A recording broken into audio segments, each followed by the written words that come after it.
Hi ವೀಕ್ಷಕರೇ, ಎಲ್ಲರಿಗೂ ನಮಸ್ಕಾರ.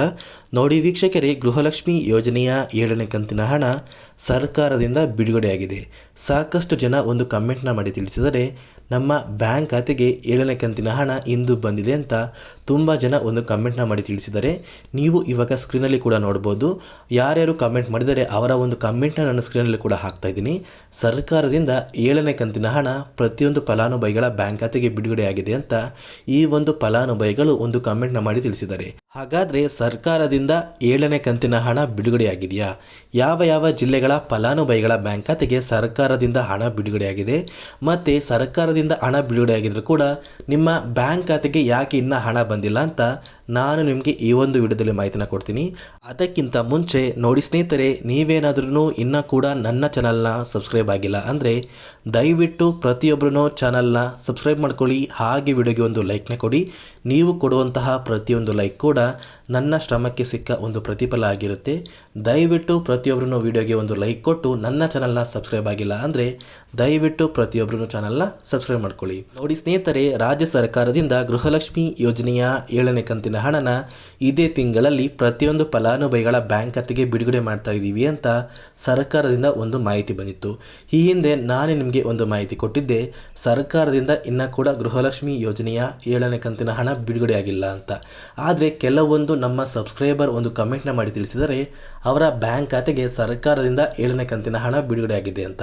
ಹಾಗಾದರೆ ಸರ್ಕಾರದಿಂದ ಹಣ ಬಿಡುಗಡೆಯಾಗಿರೋದು ಖಂಡಿತವಾಗಿಯೂ ನಿಜನ ಅಂತ ನೀವು ಕೇಳಿದ್ರೆ, ನೋಡಿ ಸರ್ಕಾರದಿಂದ ಬಂದಿರುವಂತಹ ಒಂದು ಮಾಹಿತಿಯ ಪ್ರಕಾರ ಇಲ್ಲಿ ಪ್ರತಿಯೊಂದು ಫಲಾನುಭವಿಗಳ ಬ್ಯಾಂಕ್ ಖಾತೆಗೆ ಡಿಬಿಟಿ ಮೂಲಕ ಹಣನ ಬಿಡುಗಡೆ ಮಾಡಲು ಸರ್ಕಾರ ಪ್ರತಿಯೊಂದು ಸಿದ್ಧತೆನ ಮಾಡಿಕೊಂಡಿದೆ. ಆದರೆ ನಿಮ್ಮ ಬ್ಯಾಂಕ್ ಖಾತೆಗೆ ಇನ್ನೂ ಕೂಡ ಹಣನ ಸರ್ಕಾರ ಬಿಡುಗಡೆ ಮಾಡಿಲ್ಲ. ಆದರೆ ಕೆಲವೊಂದು ಫಲಾನುಭವಿಗಳ ಬ್ಯಾಂಕ್ ಖಾತೆಗೆ ಸರ್ಕಾರದಿಂದ ಹಣ ಬಂದಿದೆ ಅಂತ ಹೇಳ್ತಾ ಇದ್ದಾರೆ. ಹೌದು ಸ್ನೇಹಿತರೆ, ಕೆಲವೊಂದು ಫಲಾನುಭವಿಗಳ ಬ್ಯಾಂಕ್ ಖಾತೆಗೆ ಸರ್ಕಾರದಿಂದ ಹಣ ಬಂದಿರಬಹುದು.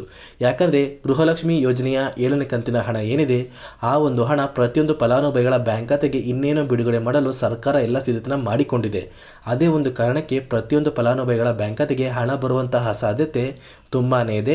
ಈ ಏನು ಒಂದು ಫಲಾನುಭವಿಗಳು ಒಂದು ಕಮೆಂಟ್ನ ಮಾಡಿದ್ದಾರಲ್ಲ, ಅವರೊಂದು ಬ್ಯಾಂಕ್ ಖಾತೆಗೆ ಹಣ ಬಂದಿದೆ ಅಂತ, ಆ ಒಂದು ಮಾಹಿತಿ ನಿಜ ಕೂಡ ಇರ್ಬೋದು ಸ್ನೇಹಿತರೆ. ಮತ್ತು ಇಲ್ಲಿ ಸರ್ಕಾರದಿಂದ ಬಿಡುಗಡೆಯಾಗಿರುವ 7ನೇ ಕಂತಿನ ಹಣ ಏನಿದೆ, ಆ ಒಂದು ಹಣ ಯಾವ ಯಾವ ಫಲಾನುಭವಿಗಳ ಬ್ಯಾಂಕ್ ಖಾತೆಗೆ ಬಂದಿದೆ ಅಂದರೆ, ಇಲ್ಲಿ ಯಾರಿಗೆಲ್ಲ 6 ಕಂತುಗಳ ಹಣ ಬಂದಿದೆ ಅಂತಹ ಫಲಾನುಭವಿಗಳ ಬ್ಯಾಂಕ್ ಖಾತೆಗೆ ಮಾತ್ರ ಹಣ ಬಂದಿದೆ ಅಂತ ತಿಳಿಸ್ತಾ ಇದ್ದಾರೆ. ಅಂದರೆ ನಿಮ್ಮ ಬ್ಯಾಂಕ್ ಖಾತೆಗೆ 6 ಕಂತುಗಳ ಹಣ ಬಂದಿದ್ರೆ ಸರ್ಕಾರದಿಂದ ನಿಮ್ಮ ಬ್ಯಾಂಕ್ ಖಾತೆಗೆ 7ನೇ ಕಂತಿನ ಹಣ ಬಿಡುಗಡೆ ಆಗ್ತಾ ಇದೆ. ಮತ್ತು ಕರ್ನಾಟಕದ ಯಾವ ಯಾವ ಜಿಲ್ಲೆಗಳ ಫಲಾನುಭವಿಗಳ ಬ್ಯಾಂಕ್ ಖಾತೆಗೆ ಸರ್ಕಾರ ಹಣನ ಬಿಡುಗಡೆ ಮಾಡ್ತಾ ಇದೆ ಅಂದರೆ, ನೋಡಿ ಇಲ್ಲಿ ಸರ್ಕಾರ ಯಾವುದೇ ರೀತಿಯ ಒಂದು ಜಿಲ್ಲೆಗಳನ್ನು ಆಯ್ಕೆ ಮಾಡಿ ಹಣನ ಬಿಡುಗಡೆ ಮಾಡ್ತಾ ಇಲ್ಲ. ಇಲ್ಲಿ ಕರ್ನಾಟಕದ 31 ಜಿಲ್ಲೆಯ ಫಲಾನುಭವಿಗಳ ಬ್ಯಾಂಕ್ ಖಾತೆಗೆ ಸರ್ಕಾರದಿಂದ ಹಣ ಬಿಡುಗಡೆ ಆಗ್ತಾ ಇದೆ. ಇಲ್ಲಿ ಯಾವುದೇ ರೀತಿಯ ಒಂದು ಜಿಲ್ಲೆಗಳನ್ನು ಆಯ್ಕೆ ಮಾಡ್ತಾ ಇಲ್ಲ.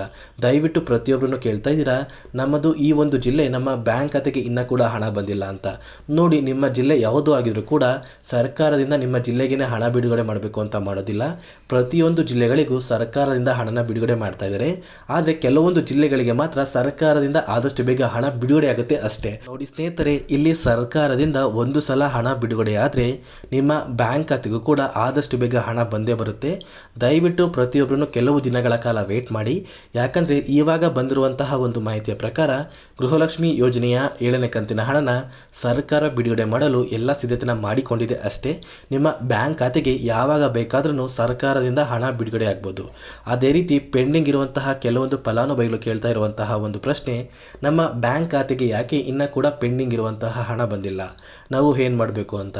ಇಲ್ಲಿ ಯಾರಿಗೆಲ್ಲ ಗೃಹಲಕ್ಷ್ಮಿ ಯೋಜನೆಯ 1 ಅಥವಾ 2 ಕಂತುಗಳ ಹಣ ಬಂದಿದೆ ಅಂತಹ ಫಲಾನುಭವಿಗಳ ಬ್ಯಾಂಕ್ ಖಾತೆಗೆ ಇದೇ ತಿಂಗಳ ಮಾರ್ಚ್ ಅಂತ್ಯದಷ್ಟರಲ್ಲಿ ನಿಮ್ಮ ಬ್ಯಾಂಕ್ ಖಾತೆಗೆ ಪೆಂಡಿಂಗ್ ಇರುವಂತಹ ಎಲ್ಲ ಕಂತುಗಳ ಹಣನ ಸರ್ಕಾರದಿಂದ ಬಿಡುಗಡೆ ಮಾಡ್ತಾ ಇದ್ದಾರೆ.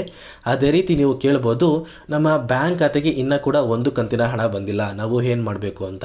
ನೋಡಿ ಸ್ನೇಹಿತರೆ, ನಿಮ್ಮ ಬ್ಯಾಂಕ್ ಖಾತೆಗೆ 1 ಕಂತಿನ ಹಣ ಬಂದಿಲ್ಲ ಅಂದರೆ ಆದಷ್ಟು ಬೇಗ ನಿಮಗೆ ಹತ್ತಿರವಿರುವ ಒಂದು ಪೋಸ್ಟ್ ಆಫೀಸಲ್ಲಿ ಹೋಗಿ ಒಂದು ಬ್ಯಾಂಕ್ ಅಕೌಂಟ್ನ ಓಪನ್ ಮಾಡಿಸಿ. ಮತ್ತು ನೀವು ಓಪನ್ ಮಾಡಿಸಿರುವಂತಹ ಒಂದು ಬ್ಯಾಂಕ್ ಅಕೌಂಟ್ ಏನಿದೆ, ಆ ಒಂದು ಬ್ಯಾಂಕ್ ಅಕೌಂಟ್ಗೆ ನಿಮ್ಮ ಆಧಾರ್ ಕಾರ್ಡ್ನ ಸೀಡಿಂಗ್ ಮಾಡಿಸಿ. ತುಂಬ ಜನ ಏನು ಮಾಡಿದ್ದಾರೆ ಅಂದರೆ, ಸಾಕಷ್ಟು ಫಲಾನುಭವಿಗಳಿಗೆ 1 ಕಂತಿನ ಹಣ ಬಂದಿರಲಿಲ್ಲ.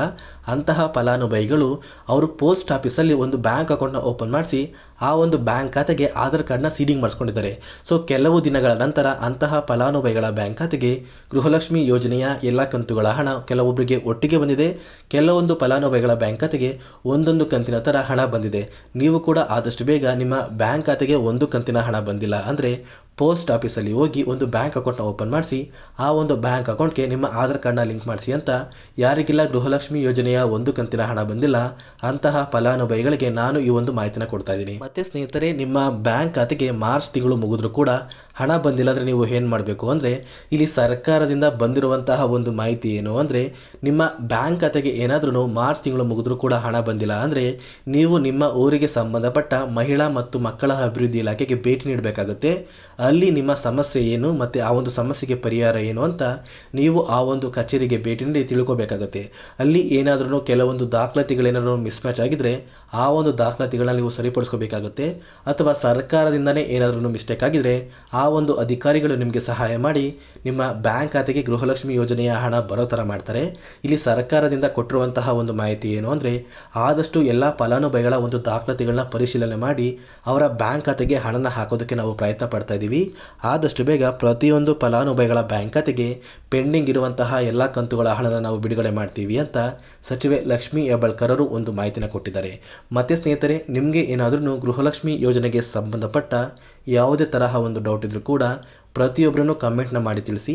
ಅದೇ ರೀತಿ ನೋಡಿ ಸ್ನೇಹಿತರೆ, ನಾನು ನಿಮಗೆ ಈ ಒಂದು ವಿಡಿಯೋದಲ್ಲಿ ಕೊಟ್ಟಿರುವಂಥ ಮಾಹಿತಿ ನಿಮಗೇನಾದ್ರೂ ಇಷ್ಟ ಆಗಿದರೆ ದಯವಿಟ್ಟು ನನ್ನ ಚಾನಲ್ನ ಸಬ್ಸ್ಕ್ರೈಬ್ ಮಾಡ್ಕೊಳ್ಳಿ, ಹಾಗೆ ವಿಡಿಯೋಗೆ ಒಂದು ಲೈಕ್ನ ಕೊಡಿ.